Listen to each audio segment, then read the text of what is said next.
बिस्मिल्लाहिर्रहमानिर्रहीम अस्सलाम वालेकुम। Welcome back to my new vlog. तो कैसे हैं आप सब लोग? उम्मीद करती हूँ ठीक होंगे। मैं भी ठीक हूँ, अल्लाह का शुक्र। तो जी, आज है मंडे का दिन और ये मेरे शहजादों को आज भी छुट्टी है क्योंकि आज हो रहा है एहतजाज, धरना, कुछ भी कह लें।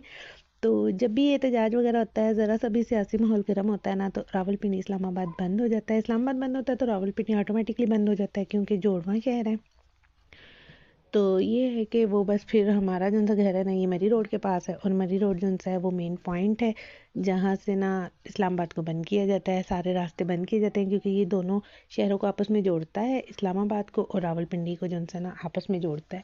तो यहाँ पे कंटेनर लग जाते हैं तो समझे फिर दोनों शहर ही बंद हो जाते हैं। तो फिर बच्चों को भी छुट्टी दे देते हैं स्कूल से। फिर बच्चे सोए रहे और उठे हैं तकरीबन 11 बजे के करीब। फिर ये लोग उठे हैं तो नाश्ता वगैरह किया, मैंने बर्तन वॉश किए। तो मैंने कहा चलो अब हल्की हल्की सी धूप है तो आप लोग ऐसा करो, जाके बाहर सहन में थोड़ी देर चारपाई पे खेलो, तो मैं ना रूम साफ़ कर लेती हूँ। फिर बस मान गए। मैंने कहा अच्छा जाओ थोड़ी देर तो बैठो ना, क्योंकि बाहर इनको ना धूप में बैठना मुश्किल लगता है। अभी ज़रा धूप है भी सख्त सी। तो इन लोगों को ये होता है नहीं गर्मी लगती है हमें, हम लोगों को अपने स्वेटर्स भी बनाई हुई हैं। फिर आप कहती हैं कि जाएँ धूप में बैठ जाएँ, तो हमने तो नहीं बैठना। मैंने कहा अच्छा जी ना बैठो भाई, लेकिन थोड़ी देर मुझे झाड़ू लगा लेने दो। मैं झाड़ू लगा के बाहर गई हूँ और ये रात की थोड़ी सी मूंगफलियाँ ना बच गई थी, पड़ी हुई थी। जैसे मैं झाड़ू लगा के अंदर वापस आई हूँ, मैंने देखा है ये दोनों यहाँ पे बैठे हुए मूंगफली खा रहे हैं। मैंने कहा तुम्हारा भला हो जाए, ये तुम लोगों ने क्या कर दी है? अभी मैंने सफाई की और अभी तुम लोगों ने फिर से यहाँ पे गंद मचाना शुरू कर दिया है। फिर मैंने दोबारा से मोप लगाया वहाँ से। तो ये मूसा ना यहाँ बाहर अकेला लेटा हुआ था, क्योंकि मूसा को ये होता है कि मूसा ना अकेला रहता है। ये लोग सारे स्कूल चले जाते हैं तो फिर मूसा को ये होता है ये घर का पूरा बादशाह होता है जी। कभी यहाँ पे खेल रहा है, कभी वहाँ खेल रहा है, जहाँ इसका दिल होता है ना अपनी मर्जी से खेलता रहता है। तो जब ये फिर बहन भाई घर होते हैं ना, फिर इसका बड़ा मूड ख़राब रहता है ना कि मुझे तंग नहीं करो, ये मेरी चीज़ है, मैंने यहाँ पे बैठना है, यहाँ पे मैंने खेलना है, आप लोग क्यों तंग कर रहे हो मुझे ना। तो ये फिर इनके साथ बड़ी मुश्किल से खेलता है। तो ये मैंने चटनी बनानी थी, इसके लिए धनिया साफ़ किया और ये गाँव से ना मैं मकई का आटा हुआ आया हुआ था। तो मैंने कहा चलो इसकी ना रोटियां बनाते हैं। तो इसको ना आपको बहुत ज़्यादा छानना पड़ता है, तकरीबन 2 बार आप इसको छानेंगे तब जाके ना ये बिल्कुल बारीक होगा, और जब ये बारीक होगा तब भी इसकी डो अच्छी बनेगी, इसकी बाइंडिंग अच्छी होती है ना। तो इसको पहले आपको छानना पड़ता है। और ये मकई ना 2 कलर्स की होती है, येलो भी और वाइट भी, लेकिन हमें तो वाइट पसंद है। और जो फ्रेश फ्रेश होती है ना वो बड़ी ही मीठी होती है और उसकी रोटियाँ भी बहुत ही मज़े की बनती हैं। तो ये भी फ्रेश आटा था तो मैंने कहा चलो आज इसी की रोटियां बना लेते हैं, हमें वैसे भी पसंद है और शुक्र है बच्चे भी खा लेते हैं, बच्चों को भी पसंद है ना। तो मैं तो मीठी भी बनाती हूँ इसके साथ, लेकिन अभी ऐसे ही बना रही थी, मीठी नहीं बना रही थी। अभी ऐसे नमक वाली मतलब सादी रोटी बना रही थी। वैसे तो मैं मीठी भी बना के रखती हूँ तो वो बहुत मज़े की होती है। तो इसको ना आपको मिक्स करना है और थोड़ा सा ना सख्त मिक्स करना है। और फिर इसमें से एक पेड़ा जितनी आपने रोटी बनानी है उसको लेके, तो फिर उसको आपको लैदा लैदा से हल्का हल्का सा पानी लगा के, तो फिर ना आपको हाथों से उसको बनाना पड़ेगा। तो ये इस तरह से हाथों से आपने उसको पतला पतला करना और आपने पेड़ा ना छोटा लेना है, थोड़ा कोशिश करनी है कि थोड़ा छोटा पेड़ा हो, फिर थोड़ी रोटी पतली बने, क्योंकि अगर रोटी मोटी बनेगी तो वो फिर ना बीच में से पकती नहीं है, वैसे कच्ची कच्ची रह जाती है। तो फिर इस वजह से आपको ये करना है कि रोटी थोड़ी सी ना पतली हो। तो पेड़ा थोड़ा छोटा लेंगे तो फिर रोटी पतली होगी। और इसका गैस भी जो है ना आपने मीडियम रखना है, बहुत ज़्यादा आपने तेज़ नहीं रखना कि ये जल जाए और कच्ची रहे, और बहुत ज़्यादा आहिस्ता नहीं रखना क्योंकि फिर उससे तो पकेगी नहीं, घंटे डेढ़ में पकेगी। तो आपने इसका ये करना है कि गैस दरमियानी रखनी है। और मैंने साथ एक और रोटी भी बना ली थी और इस पर ना फिर घी लगाना होता है, देसी घी आपके पास है तो वो तो बहुत ही अच्छा होता है, उसका टेस्ट भी बहुत अच्छा होता है। लेकिन आजकल के बच्चे ना देसी घी खाते नहीं हैं, उनको तो बीच में से स्मेल आती है। तो हम लोगों ने लगाना भी होता है, हम अपनी रोटी पे तो लगा लेते हैं। तो ये है कि बच्चे मक्खन वगैरह तो खा लेते हैं लेकिन घी नहीं खाते, देसी घी में से कहते हैं हमें स्मेल आती है ना, हमने नहीं खाना। तो इसके साथ वैसे देसी घी या मक्खन हो तो वो बहुत ही अच्छा लगता है।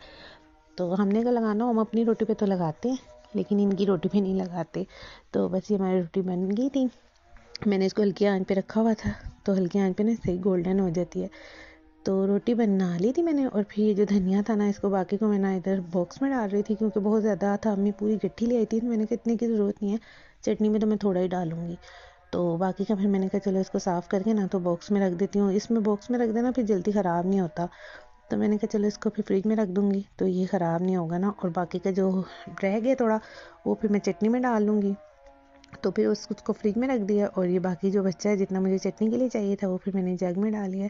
अच्छा, सिलबट्टी की चटनी जो होती है ना उसका बहुत मज़े का टेस्ट होता है, लेकिन मेरा ना दिल नहीं कर रहा था, कौन अब इतना खपे उसके साथ ना, उसको निकालो, और रखा भी मैंने दूर हुआ था, मैंने कहा छोड़ो मशीन में ही बना लेते हैं।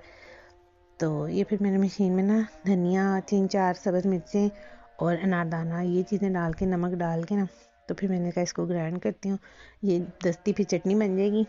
तो बस फिर खाने का भी टाइम हो रहा था, तो मैंने कहा चलो ये जल्दी जल्दी से बना के काम ख़त्म करो। खाना भी बनाना जहाँ से ना, वो एक अलग से अलग से इसकी भी टेंशन होती है कि क्या बनाया जाए क्या ना बनाए।